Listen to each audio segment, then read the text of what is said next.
En 2 ans seulement de présidence du président capitaine Ibrahim Traoré au Burkina Faso, il a complètement transformé son pays. Seulement 2 ans, le PIB de ce pays est passé de 18,1 milliards de dollars à 22,1 milliards de dollars par là. Il a refusé les prêts de la Banque mondiale, du FMI, en disant que l'Afrique n'en a pas besoin. Écoutons ensemble ce mini-reportage et dans cette vidéo, nous allons voir les 10 réalisations majeures du président capitaine au Burkina Faso à seulement 36 ans. Du capitaine Ibrahim Traoré. Depuis son accession au pouvoir en 2023, Ibrahim Traoré a initié des transformations majeures au Burkina Faso. Sous sa présidence, le pays affiche un PIB en hausse, passant de 18,8 à 22,1 milliards de dollars, tout en refusant les prêts du FMI et de la Banque mondiale, affirmant que l'Afrique n'en a pas besoin. La dette locale a été remboursée et une réforme salariale a réduit les salaires ministériels de 30%, tout en augmentant ceux des fonctionnaires de 50%. Traoré a misé sur l'agriculture et l'industrie pour stimuler l'économie. L'acquisition de 400 tracteurs a permis une hausse significative des productions de tomates, de mil et de riz. 2 usines de transformation de tomates et une nouvelle usine de coton ont vu le jour, accompagnées d'un centre dédié aux artisans du coton. Dans l'industrie minière, une mine d'or moderne a été inaugurée en 2023, tandis que l'exportation d'or brut vers l'Europe a été stoppée pour conserver la valeur ajoutée localement. Sur le plan international, le Burkina Faso a marqué sa rupture avec la France, mettant fin aux opérations militaires et à l'influence médiatique française sur son territoire. Enfin, le pays modernise ses infrastructures avec des routes améliorées et un nouvel aéroport en construction à Ouagadougou-Donsin. À 36 ans, Traoré incarne une Afrique en quête de souveraineté, inspirant un nouveau modèle pour le continent. Ça, c'est un président qui passe à l'action.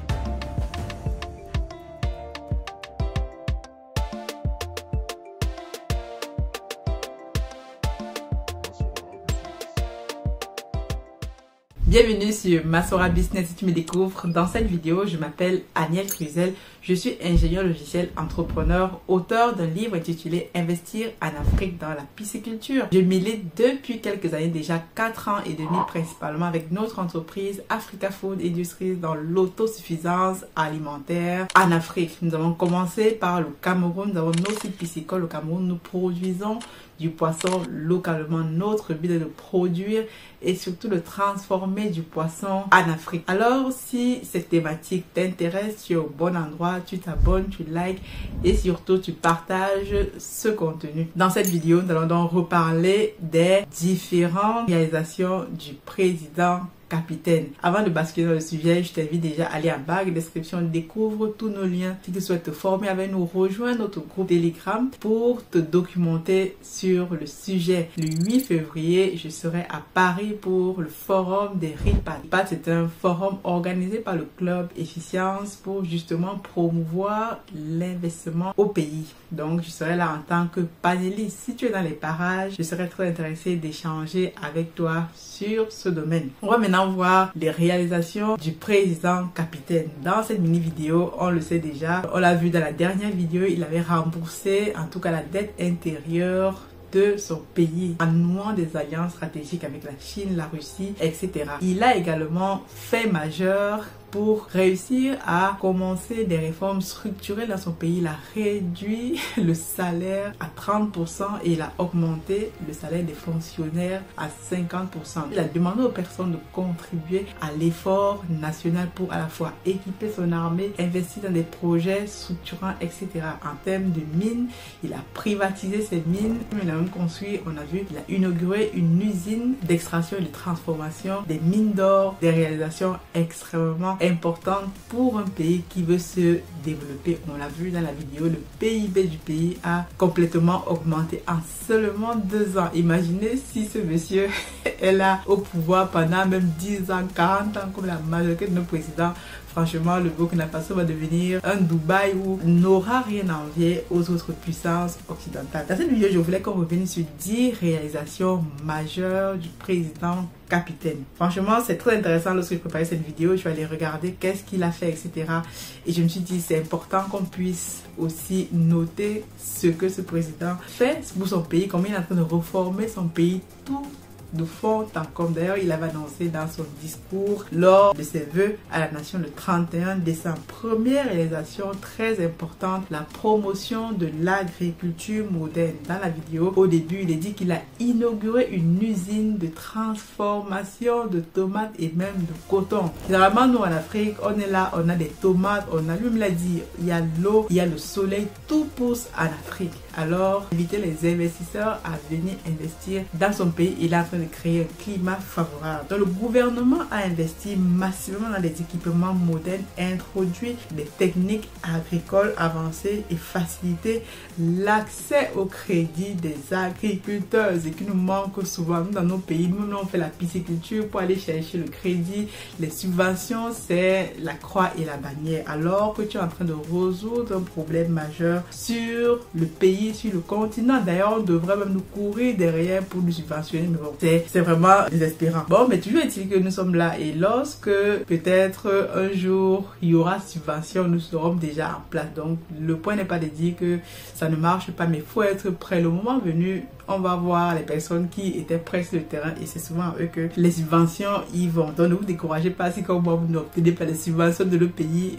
On y croit mais on travaille sur d'autres leviers. Donc l'objectif est de garantir l'autosuffisance alimentaire et renforcer la sécurité alimentaire. Je parle souvent d'autosuffisance alimentaire. Le président capitaine également parle de ça parce que moi je me suis rendu compte que dans un pays où les gars meurent de faim, où on n'arrive pas à nous nourrir correctement, développer ce pays, c'est pas possible. Comme on dit, ventre affamé n'a point d'oreille. Ici en Occident, ils ont déjà résolu les problèmes majeurs. Je ne sais pas si tu connais la pyramide de Maslow, les besoins mineurs de l'être humain, se loger, se nourrir, etc.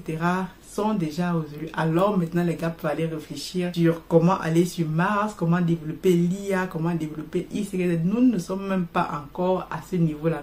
Nous sommes encore en Afrique, dans la majorité de nos pays, à vouloir résoudre les besoins primaires de cette pyramide. Et pour ça, nous devons travailler ensemble jour et nuit pour être autosuffisant. Vous ne pouvez pas dépendre de quelqu'un d'autre pour vous nourrir. C'est la même personne qui va vous dominer, forcément. Deuxième réalisation majeure du président capitaine, c'est l'appui des PME, aux PME et aux entrepreneurs locaux. Ce que je disais tout à l'heure. Lui, au moins, il a compris qu'il faut soutenir les entrepreneurs locaux. D'ailleurs, il a créé le fonds de soutien pour les petites et moyennes entreprises PME. Il facilite les procédures administratives pour encourager les startups locales. Bien souvent dans notre pays, lorsqu'on va investir comme nous, non seulement la documentation est très lourde. D'ailleurs, quand je serai au forum le 8 février, si j'arrive, je sais qu'à ce forum-là, il y aura 4 ambassadeurs déjà, celui du Cameroun, en France, celui de Côte d'Ivoire, de RDC, etc. Je vous mettrai, vous allez voir les personnalités qu'il y aura à ce forum, c'est très intéressant. Donc, je vais essayer d'échanger avec monsieur l'ambassadeur du Cameroun, qui est le pays qui nous concerne ici, pour qu'il nous facilite, je sais pas moi, la documentation, les accès administratifs, c'est toujours compliqué. Même lorsque tu as une information, il faut la vérifier 3-4 fois. Et lorsque tu arrives au bureau de quelqu'un, on te dit que non, ce n'est pas la bonne information. Ce que tu as vu là, c'est ça, mais ce n'est pas ça. Va comprendre. C'est très difficile pour un entrepreneur de venir dans ce milieu-là. Bon, il faut comprendre le système, mais faciliter ceci, c'est encore pousser des gens à venir investir dans le pays. Donc, le président capitaine l'a bien compris. Ensuite, il a décidé donc, quatrième réalisation majeure, de relancer l'industrie minière. La révision des contrats miniers pour s'assurer que les ressources profitent davantage à l'économie nationale. Raison pour laquelle il a stoppé les importations de l'or vers l'extérieur pour garder les devises sur le sol national. Très belle décision, monsieur le capitaine. A mis en place des mécanismes pour encourager les investissements dans les secteurs miniers, artisanal et industriel. On sait que le secteur minier est un secteur hautement stratégique. Notre monde moderne a besoin de mines, de minerais pour fonctionner. Et les pays qui contrôlent ces mines, en majorité, certains pays d'Afrique, sont aujourd'hui dans le centre du game. Donc, ils ont aujourd'hui la capacité de transformer, d'extraire eux-mêmes leurs minéraux avec l'appui parfois de certaines technologies d'entreprises occidentales, mais de garder cette technologie, de former leurs compétences localement, mais surtout, le plus important, transformer ces minerais localement. C'est là où il y a réellement la plus-value. Et le capitaine l'a bien compris en ouvrant plusieurs usines pour transformer ces minerais dans son pays. Cinquième réalisation majeure, investissement dans l'énergie durable. Là, voici un des points, le nerf de la guerre. L'énergie dans nos pays, c'est, je ne sais pas, nos pays regorgent de l'eau, le vent, etc. On pourrait alimenter parfois certains de nos pays rien qu'avec un seul fleuve. J'ai fait une vidéo sur le fleuve Congo. Donc, les énergies durables, on a le soleil, on peut développer tout ce qui est panneaux solaires, etc. Il faut savoir qu'aujourd'hui, la majorité des choses qu'on achète, panneaux solaires, machin, tout ça vient de Chine, alors qu'on pourrait le faire sur place. Nous avons les minerais pour construire ces panneaux solaires. Lancement des projets d'énergie solaire, justement, pour électrifier les zones rurales et réduire la dépendance énergétique. Nos pays ont produit l'uranium, mais bien souvent, nous sommes dans le noir. C'est très aberrant. La création des fermes solaires pour stabiliser l'accès à l'électricité dans certaines régions isolées. On sait que certaines régions isolées aujourd'hui, on peut se servir du solaire. Les Émirats Arabes Unis le font très bien. On voit des fermes, des centaines de milliers d'hectares, rien que de panneaux solaires qui alimentent parfois des villes de plusieurs millions d'habitants. Donc c'est possible, nous aussi, de se servir de ce type de système en Afrique. Sixième réalisation majeure, souveraineté économique. Renforcement des partenariats avec les pays non traditionnels comme la Russie, la Turquie et surtout diversifier les partenaires économiques. On n'est plus aujourd'hui dans un monde où on a un seul partenaire. Non, les gens aujourd'hui, il faut diversifier. Comme quand je fais du business, moi aujourd'hui dans mon business, j'ai plusieurs fournisseurs d'aliments, dans le vin, je me diversifie. On va se diversifier. Très bientôt, on fait du poisson fumé, donc il faut se diversifier dans les partenaires économiques. Et lorsqu'on dit ça, parfois les Occidentaux ne comprennent pas ça parce qu'ils croient toujours qu'ils sont les partenaires privilégiés. Non, les Africains ont besoin de plusieurs partenaires qui respectent leurs intérêts et qui font du 50-50, gagnant-gagnant, bien évidemment. Il n'y a personne qui est, comme on dit, entre les États, il n'y a pas d'intérêt. Donc, il faut être lucide. Donc, développement des politiques visant à réduire donc, la dépendance vis-à-vis des financements extérieurs, raison pour laquelle le président capitaine a refusé l'aide du FMI, de la Banque mondiale, etc. pour dire, et a même remboursé sa dette intérieure pour se dire, l'Afrique n'a pas besoin de ceci. Depuis 60 ans que les gars nous aident, nous sommes devenus un pays, un continent où on n'envoie que de l'aide. Donc ça ne développe pas forcément un pays. Septième réalisation très intéressante également, encouragement du commerce local. Ça, c'est très intéressant. D'habitude, on est là, on privilégie les achats externes. Donc, le Burkina Faso organise des foires d'exposition pour promouvoir le Made in Burkina. Super intéressant. Appui financier aux coopératives des femmes, stimuler le commerce local. D'ailleurs, dans son discours, il a mis un accent sur les femmes. Il va créer des métiers pour les femmes, les coopératives, parce que ce sont les femmes qui sont le moteur du développement dans bien souvent nos pays. Huitième réalisation majeure ici, développement des infrastructures économiques. Construction des zones industrielles modernes dans plusieurs régions. Il avait annoncé aussi dans son discours amélioration de la connectivité par la réhabilitation des routes stratégiques reliant certaines régions du pays qui sont parfois des centres économiques. Donc, il faut dire, comme nous l'a dit, là où la route passe, il y a le développement. Donc, il a prévu comme ça de faire passer la route dans plusieurs centres économiques. Neuvième réalisation super intéressante, là, c'est le soutien aux jeunes et à l'emploi. On sait qu'aujourd'hui, en Afrique, la population, 80% de la population est en deçà de 25 ans. Donc, et là, il y a quelque chose à faire au niveau des jeunes, la mise en place des programmes de formation professionnelle pour les jeunes dans les secteurs porteurs comme la technologie, l'informatique, l'agriculture, l'artisanat. Ce sont des secteurs hautement porteurs. La création des milliers d'emplois à travers les projets publics privés. Il annonçait même dans son discours en disant qu'il va créer un fonds pour financer les projets de chaque jeune et surtout les accompagner pour l'exécution de ces projets. 10e réalisation majeure, renforcement de la coopération régionale. Comme on l'a vu, ils vont créer justement avec l'Alliance des États du Sahel, maintenant la Confédération des États du Sahel. Il a renforcé des échanges économiques, comme on l'a vu à la dernière vidéo, créer une banque, un passeport, donc renforcer tous ces liens-là pour devenir, je pense que dans quelques années,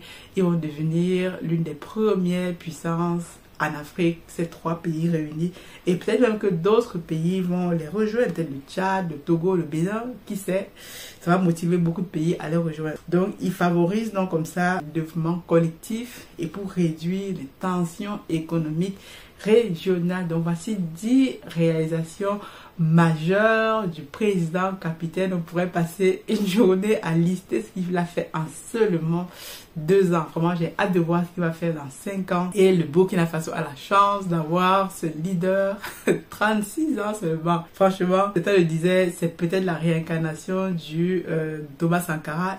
C'est quelqu'un qui est contesté aujourd'hui. Il a subi près, j'ai vu ça, près de 17 tentatives de mort. Vraiment, il faut protéger ce capitaine. Raison pour laquelle on parle de ces réalisations aussi sur la chaîne pour relayer le message, comme l'a dit, partager le message, faites comprendre aux gens que l'Afrique est en train de changer sous son impulsion. Les Africains ne seront plus jamais comme avant.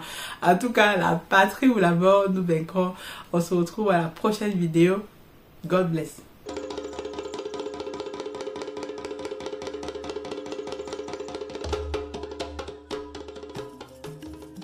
Bienvenue chez Africa Food Industry, votre partenaire de confiance pour une alimentation saine et de qualité. Situé au Cameroun en périphérie de Yaoundé, notre site de production en pleine nature est dédié à l'élevage, à la production et à la transformation responsable des poissons les plus frais. Chez Africa Food Industry, nous élevons et transformons une variété de poissons, notamment le silure, la carpe et le tilapia, dans le respect de l'environnement et du bien-être animal. Nos processus d'élevage rigoureux garantissent que chaque poisson est traité avec le plus grand soin, du moment de la capture à son arrivée sur votre table. Découvrez notre large gamme de produits finis, des filets de poissons frais aux délicieuses conserves de carpe de silure et de tilapia, prêts à satisfaire les palais les plus exigeants. Pour des produits de qualité supérieure, faites confiance à Africa Food Industry. Contactez-nous dès aujourd'hui pour en savoir plus. Africa Food Industry, nourrir le monde, une bouchée à la fois.